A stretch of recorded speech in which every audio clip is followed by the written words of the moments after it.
요한계시록 12장 13절에서 17절까지 말씀을 제가 대표로 봉독합니다. 용이 자기가 땅으로 내쫓긴 것을 보고 남자를 낳은 여자를 박해하는지라. 그 여자가 큰 독수리의 두 날개를 받아 광야 자기 곳으로 날아가 거기서 그 뱀의 낯을 피하여 한 떼와 두 떼와 반 떼를 양육받으매 여자의 뒤에서 뱀이 그 입으로 물을 강같이 토하여 여자를 물에 떠내려가게 하려 하되 땅이 여자를 도와 그 입을 벌려 용의 입에서 토한 강물을 삼키니 용이 여자에게 분노하여 돌아가서 그 여자의 남은 자손 곧 하나님의 계명을 지키며 예수의 증거를 가진 자들과 더불어 싸우려고 바다 모래 위에 서 있더라. 아멘. 오늘은 영적 전쟁이라는 제목으로 함께 은혜를 나누고자 합니다. 러시아와 우크라이나의 전쟁이 1년이 훨씬 지났음에도 아직도 그 끝을 알 수가 없습니다. 이 전쟁이 일어난 1년이 넘는 기간 동안 수많은 군인들이 희생을 당했고 또 수많은 무고한 시민들이 가족을 잃고 목숨을 잃고 또 집을 잃게 되었습니다. 여전히 수많은 사람들이 불안과 고통과 또 불편 속에서 살아가고 있습니다. 전쟁은 이렇게 처참한 상황들을 만들어냅니다. 근데 우리나라도 전쟁에 대한 아픔이 있고 또한 우리도 여전히 남과 북으로 나누어져 전쟁이 끝나지 않은 휴전 상태에 있는 국가입니다. 그래서 우리나라는 국방의 의무가 있고 또 우리는 남북 관계에 늘 촉각을 세우고 긴장하면서 살아가고 있습니다. 그러나 저를 포함해서 또 많은 사람들이 또 살아가는 동안 우리가 휴전 상태라는 것을 잊고 살아가기도 합니다. 그러다가 뉴스를 통해서 북한의 미사일을 발사했다라든가 그런 좀 위협적인 소식이 들리면 그때 맞아 우리가 아직 전쟁이 끝난 것이지 아니지 아직도 휴전 상태고 종결이 되지 않았지라고 하면서 우리는 하루빨리 이 땅에서 전쟁이 종결되기를 그렇게 기도하고 또 소망해 보기도 합니다. 그런데 우리의 영적 상태도 마찬가지입니다. 오늘 설교 제목이 영적 전쟁이라고 했는데 우리가 의식을 하든지 의식하지 않든지 우리는 이 세상은 하나님이 창조하신 이후에 계속해서 그런 영적 전쟁 상태에 있습니다. 많은 성경은 우리 하나님의 편에 선 사람들이 하나님의 자녀들이 영적 전쟁에서 어떻게 승리하면서 살아갈 수 있는지를 또 말씀해 주고 있는 말씀들이죠. 그러나 우리 전쟁은 이미 예수님께서 승리해 주신 다 이긴 싸움이고 하지만 아직 완전한 종결이 되지 않았기 때문에 주님 다시 오실 때 그 전쟁은 끝이 날 것입니다. 우리는 그때를 소망하면서 살아가는 자들이고 그리고 또 하나님의 군사로 부르심을 받은 자들로서 또 여전히 남아있는 게릴라처럼 우리를 침투하고 우리를 뒤흔들어 놓으려는 그 악한 세력들과 맞서 싸워야 되는 그런 또 영적 군사로 우리는 부르심을 받았다는 것을 기억하고 살아야 할 것입니다. 우리는 요즘 계속해서 요한계시록 말씀을 살펴보고 있습니다. 요한계시록 역시 영적 전쟁에 대한 말씀을 기록하고 있습니다. 다시 오실 그리스도께서 이미 승리하셨고 또 하나님의 나라를 완성하기 위해 그리스도께서 다시 오실 것을 기록한 말씀입니다. 오늘 본문 말씀은 요한이 여자와 용에 대한 환상을 본 것을 설명한 말씀입니다. 금요일 아침 새벽에 살펴본 말씀과 사실은 동일한 말씀이고 그것을 다시 설명하는 본문입니다. 요한은 용이라고 불리는 사탄이 여자로 묘사된 하나님의 교회를 공격하지만 결국 하나님의 도우심과 보호하심으로 3년 반이라는 시간을 잘 지나가게 하시는 것을 본 것을 기록한 것이 바로 오늘 본문 말씀입니다. 먼저 13절 말씀을 보면 사탄은 자기가 멸망할 날이 얼마 남지 않은 그 위기의식을 느끼고 그래서 광야로 피신해서 거기서 하나님의 양육을 받고 있는 그 여자를 박해하려고 뒤쫓아갑니다. 그래서 사내 아이를 낳은 여자를 공격함으로써 자기의 계획이 실패한, 즉 그리스도 예수께서 그 사내 아이가 하늘로 승천한 것을 그 예수님을 공격하려는 계산으로 그 사내 아이를 낳은 여자를 공격하려고 합니다.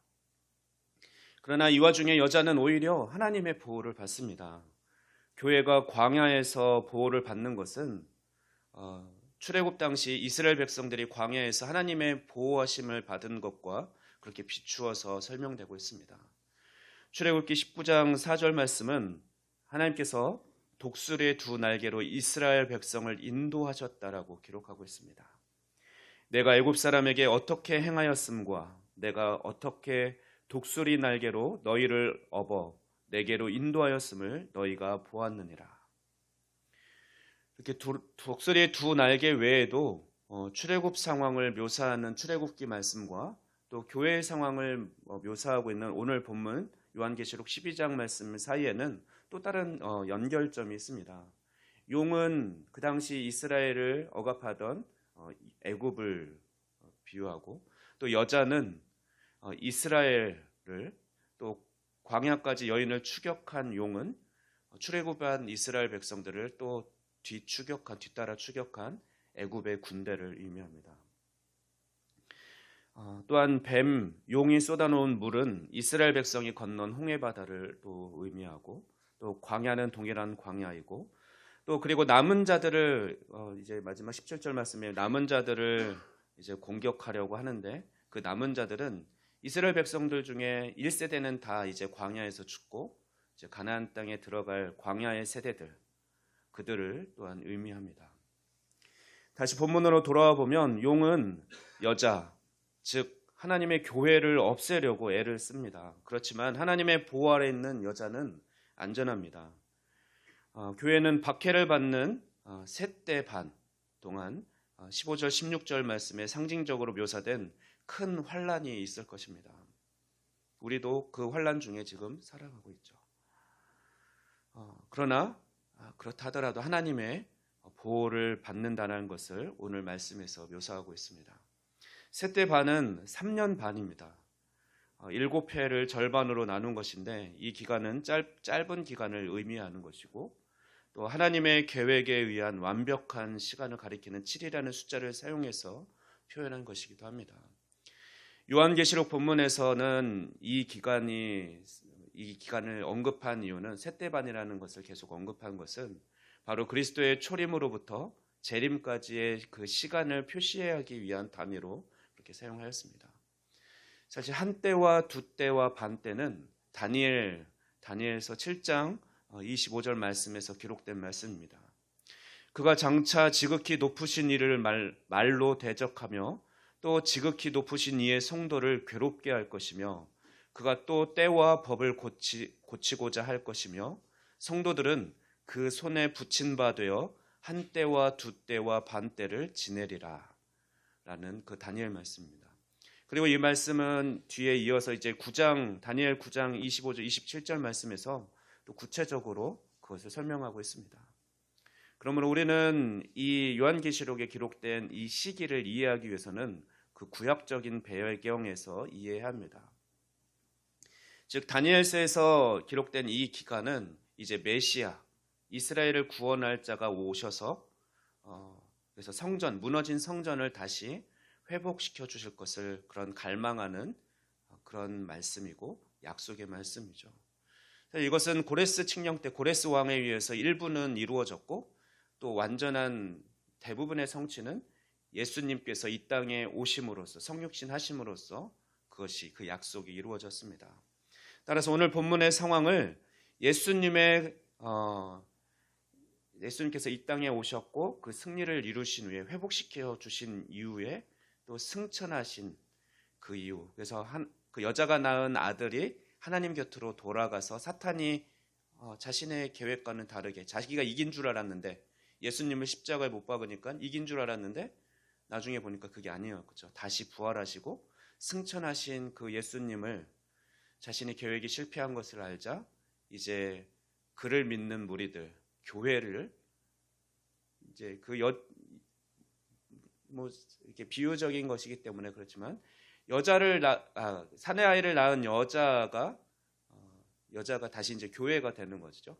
그리고 교회가 또 여자가 낳은 또 다른 남은 자손들, 이것이 또 교회가 되기도 합니다. 계속해서 남은 자들을 의미하는데, 그들을 공격함으로써 그리스도의 그 승리를 무산시키려는 사탄의 계획이 집요하게 그 여자 교회를 계속해서 공격할 것이고 쫓아갈 것이고, 하지만 어떻다는 겁니까? 오늘 본문 말씀이면 우리는 안전하다는 거죠. 독수리 두 날개로 우리를 보호하시고 광야 같은 그곳에서 우리가 살아가는 동안 지켜주시고 또 보호할 것이랍니다. 또 오늘 본문 말씀에서 나오는 그 물이라는 것, 뱀이 처음에 쏟았다라고 하고 나중엔 또 용이라고 하는 그 동일한 거죠. 동일하게 사탄이 물을 토하여서 우리를 잠기게 하려고 합니다. 그래서 상징하는 것은, 물이 상징하는 것은 구약에서는 이 홍수 넘치는 것을 넘치는 악과 환란을 상징하는 표현들로 썼습니다. 그래서 어떤 환란과 박해를 표현하는 구약적인 용어였는데, 특별히 이것은 또한 거짓말들이 난무하는 이런 상황과 시대를 상징하기도 합니다. 우리는 지금 마지막 때 종말을 살아가고 있는데 온갖 거짓 진리들이 난무하고 있죠. 그 시대 속에서도 하나님께서는 보호해 주신다라는 것입니다. 그 방법이 오늘 본문을 보면 땅이 입을 열어서 그 물을 다 흡수해 버리겠다는 거죠.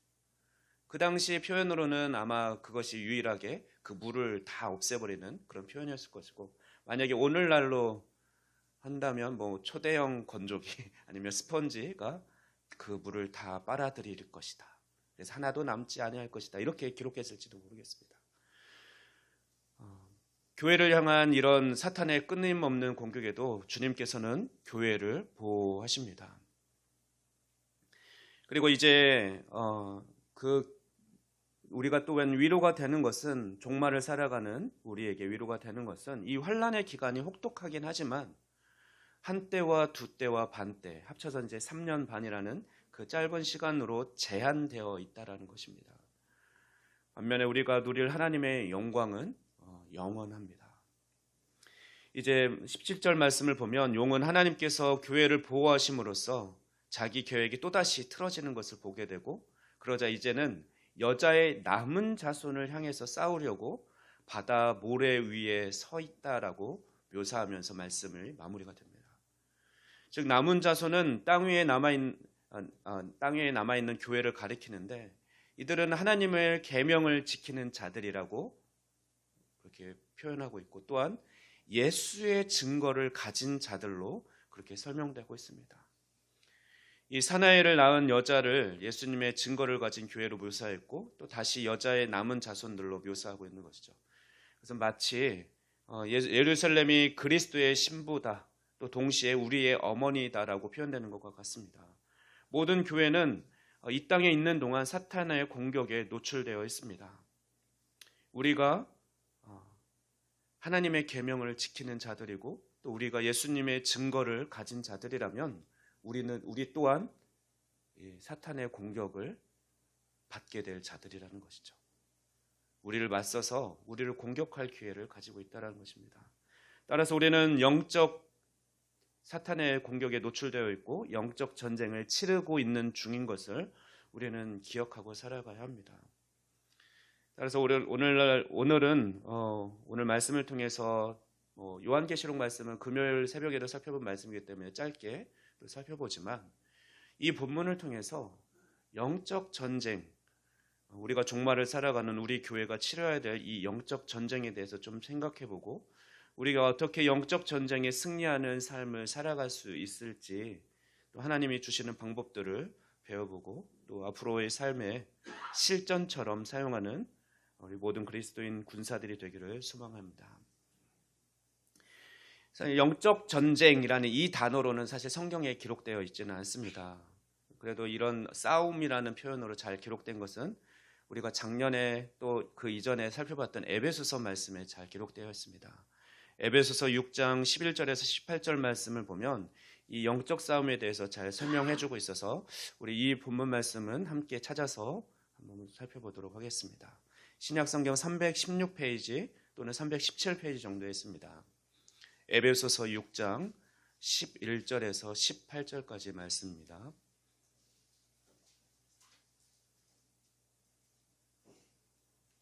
네, 에베소서 6장 11절에서 18절 말씀 우리 천천히 함께 한 목소리로 봉독해 보도록 하겠습니다.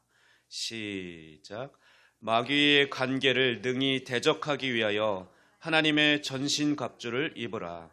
우리의 씨름은 혈과 육을 상대하는 것이 아니요 통치자들과 권세들과 이 어둠의 세상 주관자들과 하늘에 있는 악의 영들을 상대함이라. 그러므로 하나님의 전신갑주를 취하라. 이는 악한 날에 너희가 능히 대적하고 모든 일을 행한 후에 서기 위함이라. 그런즉 서서 진리로 너희 허리띠를 띠고 의의 호심경을 붙이고 평안의 복음이 준비한 것으로 신을 신고 모든 것 위에 믿음의 방패를 가지고 이로써 능히 악한 자의 모든 불화살을 소멸하고 구원의 투구와 성령의 검 곧 하나님의 말씀을 가지라. 모든 기도와 간구를 하되 항상 성령 안에서 기도하고 이를 위하여 깨어 구하기를 항상 힘쓰며 여러 성도를 위하여 구하라. 아멘. 네, 이 말씀은 사실 작년 2월 6일 주일 말씀에 본문으로 또 말씀한 것이기 설교 말씀을 했었기 때문에 아주 자세히는 다시 말씀드리지는 않겠고 다시 한번 이 말씀을 묵상하면서 영적 전쟁을 어떻게 우리가 또 승리하면서 살아갈지 사도 바울이 준 우리 가르침을 또 배울 수 있고 하나님의 말씀을 또 의지할 수 있으면 좋겠습니다. 오늘 말씀 보면 마귀의 관계가 있다라고 하고 있고 또 우리가 씨름하는 대상이 있는데 그것은 혈과 육, 사람이 아니라는 것이죠. 오히려 그들을 조종하려고 하는 통치자들, 권세들, 어둠의 세상 주관자들, 하늘에 있는 악한 영들을 우리는 맞서 싸우는 것이다라고 합니다.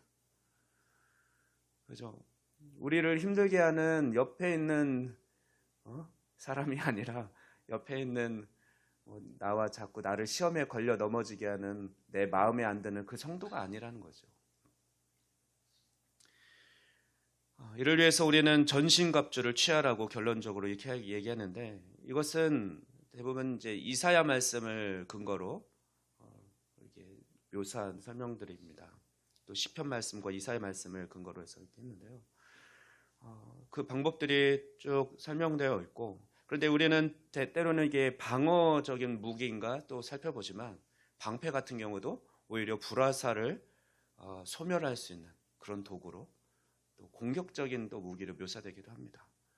그리고 또 결론적으로는 18절 말씀처럼 기도와 간구를 하라라고 합니다. 항상 성령 안에서 기도하고 이를 위해서 깨어 구하기를 항상 힘쓰며 또 자신뿐만 아니라 여러 성도를 위해서 구하라라고 그 구체적인 지침을 기도로 결론을 맺고 있습니다.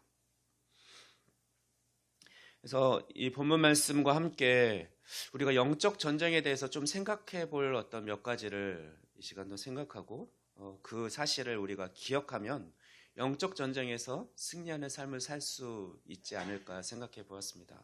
첫째로 우리는 악한 영들에 대한 존재를 믿는가? 저는 말씀을 준비하면서 저부터도 악한 영들에 대한 존재를 의식하고 살아가는가? 라고 생각을 해보았습니다. 우리는 악한 영들에 대한 존재를 믿고 대적하되 또한 너무 지나치게 의식하지는 말아야 한다는 것을 말씀드리고 싶습니다. 우리가 영적 전쟁이라고 설교 제목을 했을 때 아마 부담이 느껴지는 분도 있을 것입니다. 전쟁?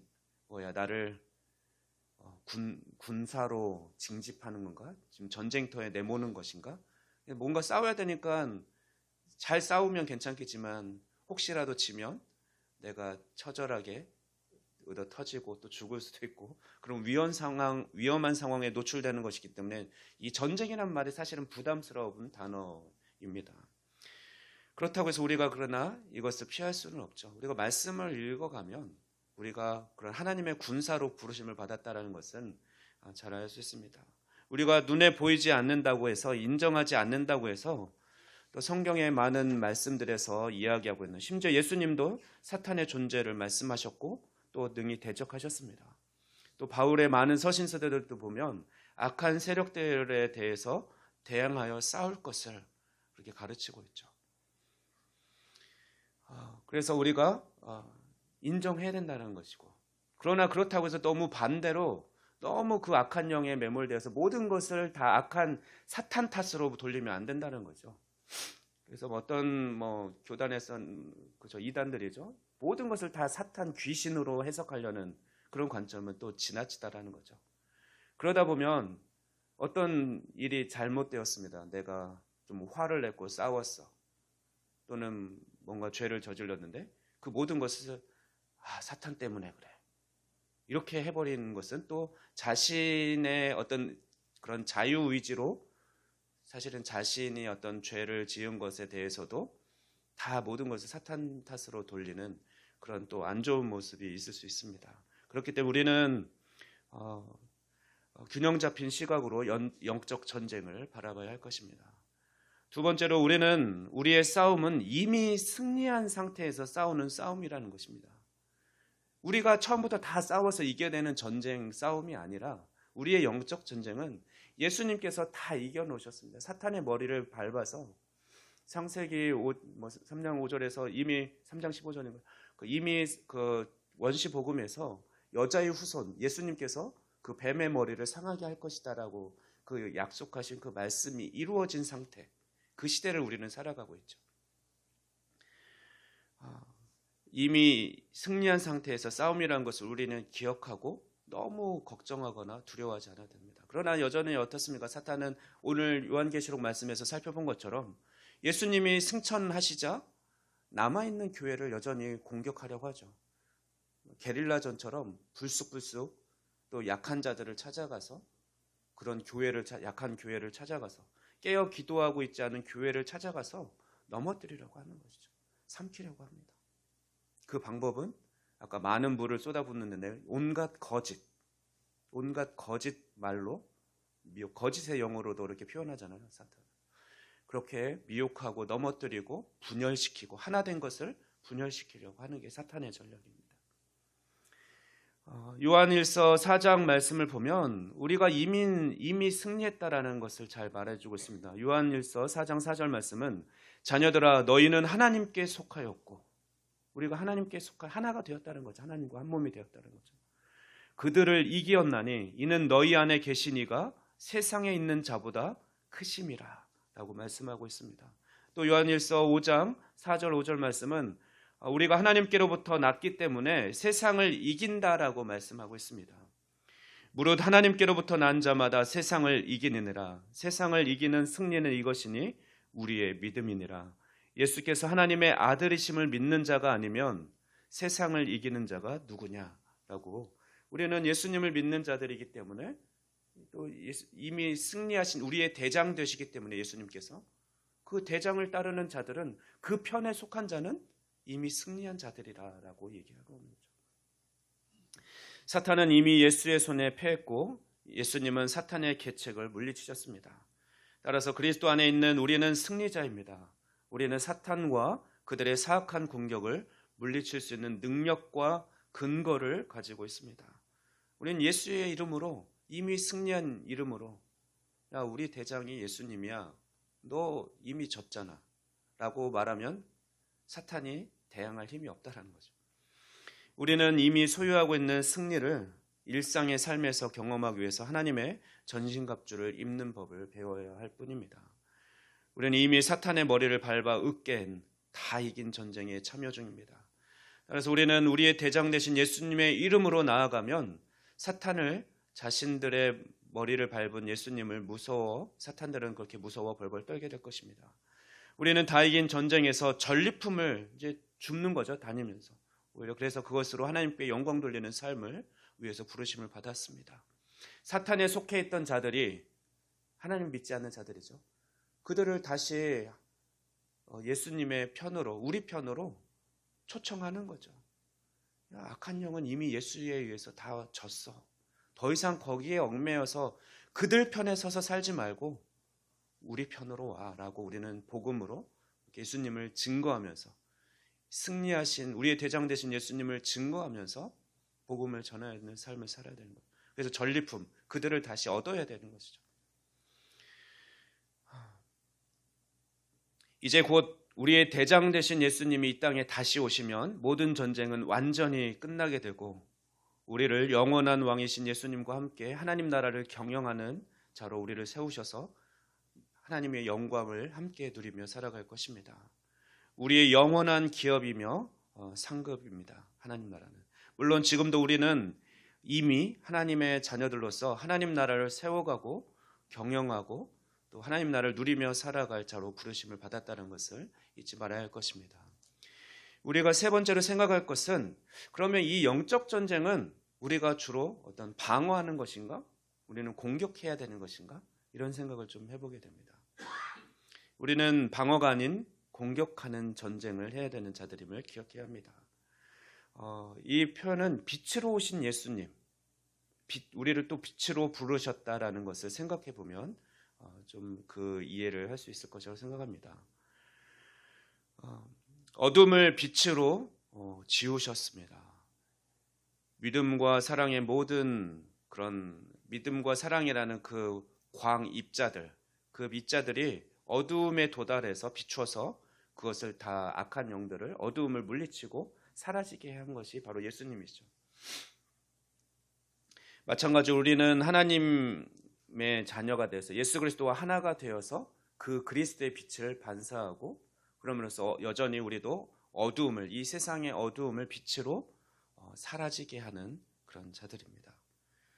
우리에게 있어서 예수님의 이름 그리스도가 아주 강력한 무기입니다. 우리는 그분과 합세한 것이고 빛이 어두움의 나라를 부정하고 무효로 만드는 그런 방법입니다. 그러므로 영적 전쟁에서 이기는 것은 그저 어두운 세상에서 그냥 빛으로 살아가면 되는 것입니다. 그리고 빛으로 산다는 것은 다른 사람을 겸손과 인내와 섬세한 배려로 대하는 것이고 또 한마디로 말하면 성령의 열매를 맺는 삶, 성령 충만한 삶을 살아가는 것이죠. 우리가 빛으로 부르셨으니 빛으로 살아가면 그것이 우리가 또 다른 영적 전쟁의 표현 방법인 거죠. 빛으로 살아가는가? 그 사람은 그리스도의 군사로 살아가는 방법이 되는 것입니다. 우리를 하나로 묶으신 하나 된 것을 힘써 지켜가면서 살아가는 것. 그리스도의 몸, 교회, 공동체로 살아가는 것입니다. 또한 말할 가치가 있는 말만 하고 참되고 건설적이며 또 시기적절하고 은혜 가득한 말만 하는 것. 바울 서신서에도 이런 표현들이 많이 나와 있죠. 그것은 또한 정신을 어지럽히는 수많은 소리들 가운데 목적을 갖고 삶을 살아가는 것을 말합니다. 그것은 하나님의 은혜와 힘을 구하는 것이고 우리가 이 전쟁에서 이기는 핵심은 그것은 하나님을 늘 의식하고 코람데오 우리가 하나님 앞에서 살아가는 하나님의 임재를 늘 구하며 하나님과 동행하는 삶을 살아가는 것, 하나님만을 찬양하는 삶을 살아가는 것이 바로 우리의 승리의 비결이라는 것입니다. 우리를 하나님께서 그런 존재로 지으셨고 우리를 그런 형상으로 회복시켜 나가고 있기 때문에 그렇습니다. 에베소서 말씀을 우리가 읽다 보면 그 앞에서는 그렇게 그런 6장 우리가 잠시 6장 말씀을 살펴보는데 그 앞에 있는 말씀들은 그런 존재로 우리를 부르셨다는 것을 쭉 설명하고 있는 것이죠. 그대로 우리는 살아가면 되는 것입니다. 반대로 우리가 영적 전쟁에서 패하는 것은 우리가 아마 사탄은 우리가 성령의 열매를 맺지 못하도록 모든 악함과 분냄과 시기와 질투와 비방과 거짓과 모든 술수와 이런 것들로 우리를 그런 모습으로 우리를 흔들어 놓을 것입니다. 그래서 우리가 반대로 우리가 영적 전쟁에서 패한 것은 바로 그런 모습으로 살아가는 거죠. 그것은 악한 권세를 따라서 그 영향력 아래로 살아가는 것입니다. 하나님을 잊고 의식적으로 나 자신을 섬기거나 반대로 아까는 하나님을 따르고 하나님을 주인으로 섬기고 하나님과 동행하는 것이라 했는데 또 반대로 나 자신을 어느새 섬기고 하나님 아닌 다른 것을 섬기며 살아가는 삶은 또한 영적 전쟁에서 실패한 삶의 모습일 것입니다. 천국은 침노하는 자의 것이다라는 말씀이 있습니다. 그래서 우리는 사탄을 대적해야 합니다. 방어만 하는 것이 아니라 우리는 적극적으로 공격해야 되는 전쟁을 치르는 자들이라는 것이죠. 그것이 방금 말씀드린 대로 빛의 삶을 사는 것이고, 우리는 기도로, 말씀으로 능히 그들을 대적하면서, 공격하면서 그들을 약화시켜야 되는 것입니다. 그러면 우리가 그들을 두려워하지 않고, 사탄을, 악한 영을 두려워하지 않고 맞서 싸울 때 그들은 오히려 두려워 벌벌 떨게 될 것입니다. 반대로 우리가 영적 존재를 인정하지 않고 그냥 무시한 채 또는 피하며 살아가려고 할 때 그들은 더 기세가 등등해지겠죠. 야고보서 4장 7절 말씀대로 우리는 사탄을 당당히 대적해야 합니다. 그러면 그들은 우리를 두려워 피할 것입니다. 야고보서 4장 7절 말씀입니다. 그런즉 너희는 하나님께 복종할지어다. 마귀를 대적하라. 그리하면 너희를 피하리라. 또한 베드로 사도도 역시 베드로전서 5장 8절에서 10절 말씀에서 우리가 깨어 있어야 되고 또 그들을 대적해요. 악한 영을 대적해야 될 것을 말씀했습니다. 베드로전서 5장 8절에서 10절 말씀입니다. 근신하라 깨어라. 너희 대적 마귀가 우는 사자같이 두루다니며 삼킬 자를 찾나니 너희는 믿음을 굳건하게 하여 그를 대적하라. 이는 세상에 있는 너희 형제들도 동일한 고난을 당하는 줄을 알미라. 모든 은혜의 하나님 곧 그리스도 안에서 너희를 부르사 자기의 영원한 영광에 들어가게 하신 이가 잠깐 고난을 당한 너희를 친히 온전하게 하시며 굳건하게 하시며 강하게 하시며 털을 견고하게 하시리라. 이렇게 베드로 사도는 우리를 위로하고 있습니다. 지금 종말의 시대를 살아가면서 너희는 때로는 환난을 당할 수 있지만, 핍박을 당하고 악한 영들의 공격을 당할 수 있지만 능히 깨어서 대적하라. 우리를 붙들어 주실 것이다 라고 말씀하십니다. 어떻습니까? 이제 조금 아주 그렇다고 거기서 첫 번째 말씀드린 대로 너무 영적 전쟁 또는 악한 영, 이것에 너무 매몰되어 있지는 않지만 균형 잡히고 우리가 악한 영들을 대적하면서 살아가는 영적 전쟁을 살아야겠다는 말씀, 그 생각을 좀 가지셨습니까?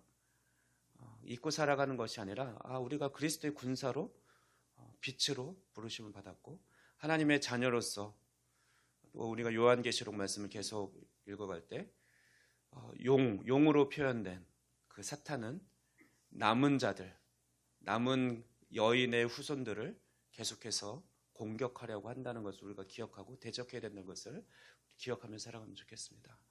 마지막으로 20세기 최고의 지성인으로 꼽히는 C.S. 루이스의 대표작 중 하나인 스크루테이프의 편지 이야기를 잠깐 소개하고 말씀을 맺고자 합니다. 예전에도 한번 소개한 적이 있는 것 같은데요. 이 책은 지위가 높은 악마가 이제 우리 하나님의 자녀들을 환자로 부르는데요. 이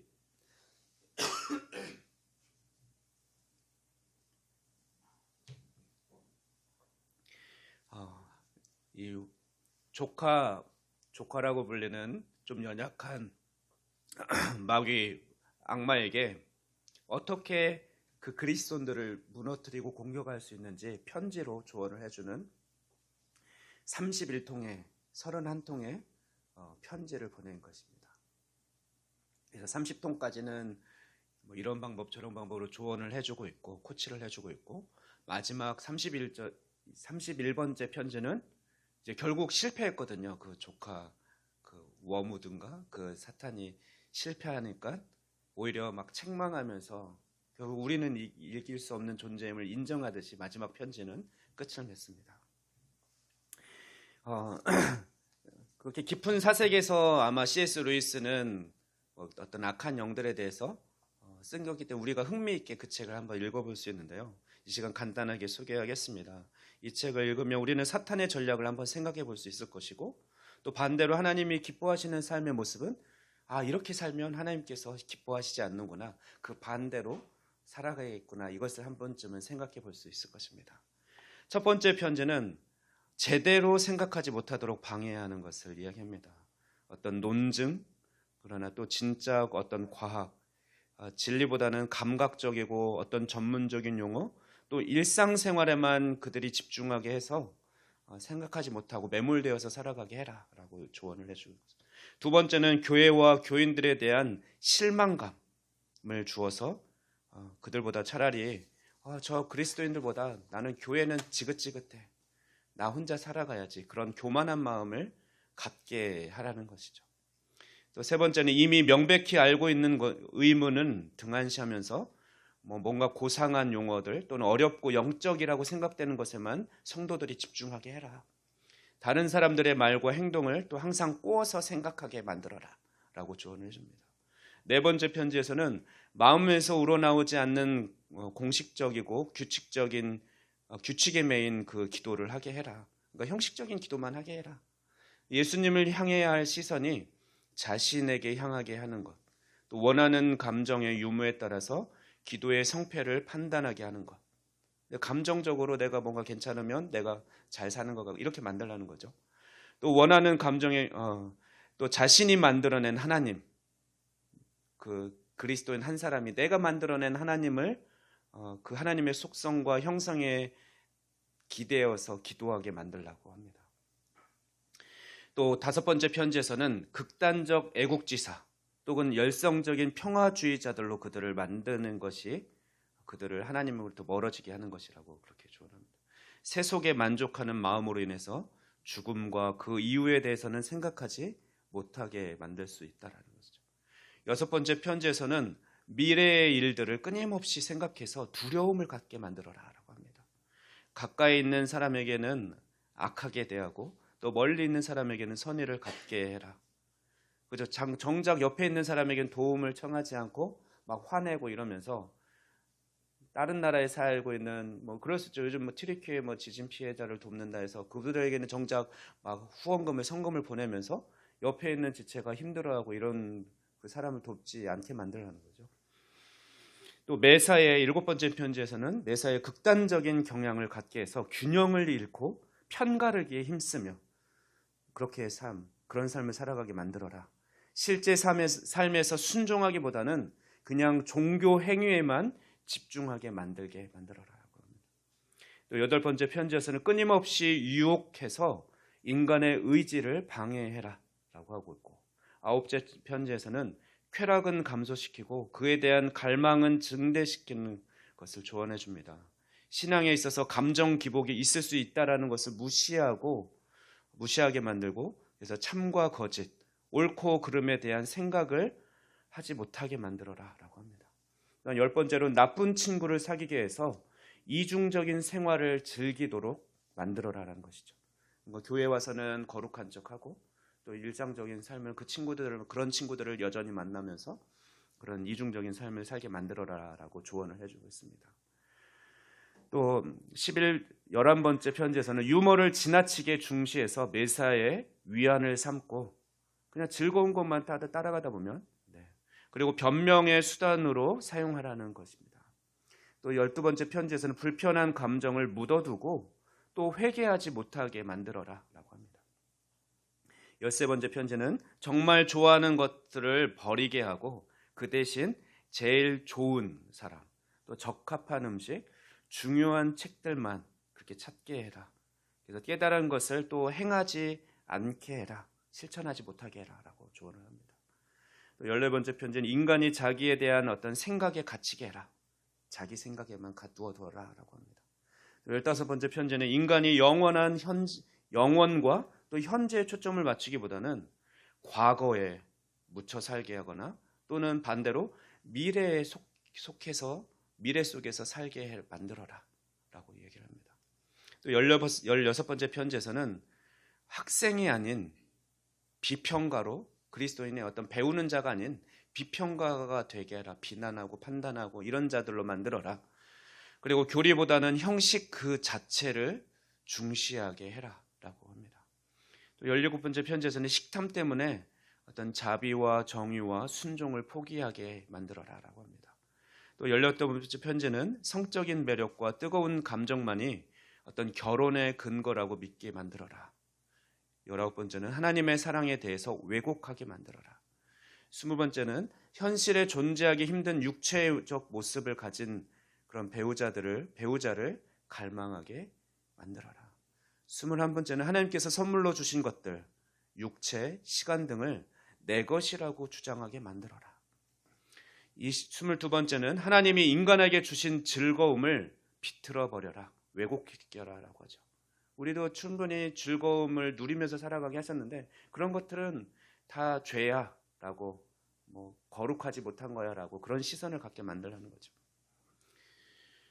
또 23번째는 영성을 부패시키는 것, 기독교를 어떤 출세나 어떤 사회 정의를 실현하기 위한 수단으로 이용하게 만들어라라고 합니다.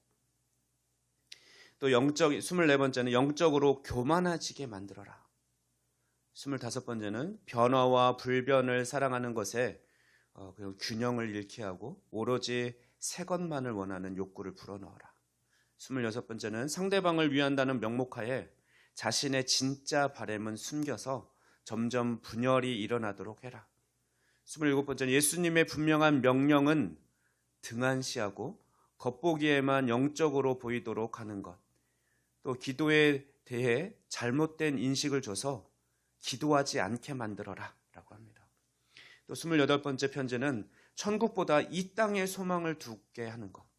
또 세속적인 출세, 또 든든한 인맥, 안전제일주의 따위에 매진하게 하는 것을 조언해주고 있습니다.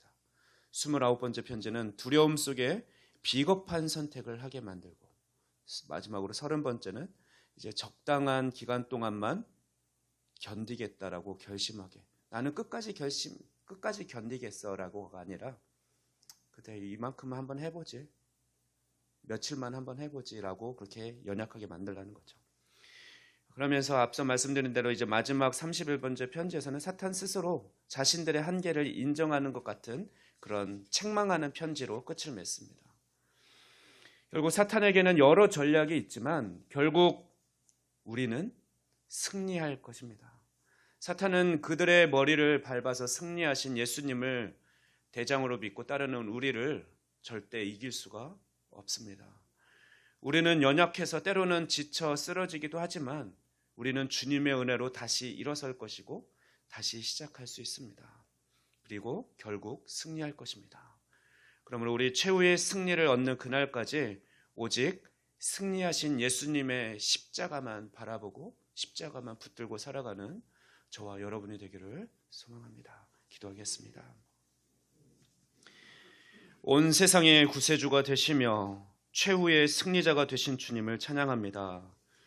우리를 그 승리 가운데 불러주셔서 또한 우리와 함께 그 영원한 영광을 누리길 원하시는 주님 감사합니다.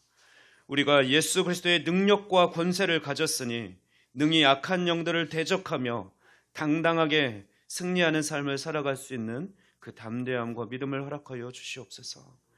영원한 하나님 나라를 소망함으로 잠시 있는 이 세상에서의 어려움을 능히 견디게 하시고 또한 승리하는 삶을 살아갈 수 있도록 축복하여 주시옵소서. 감사드리며 이 모든 말씀 우리 주 예수 그리스도의 이름으로 기도하옵나이다. 아멘.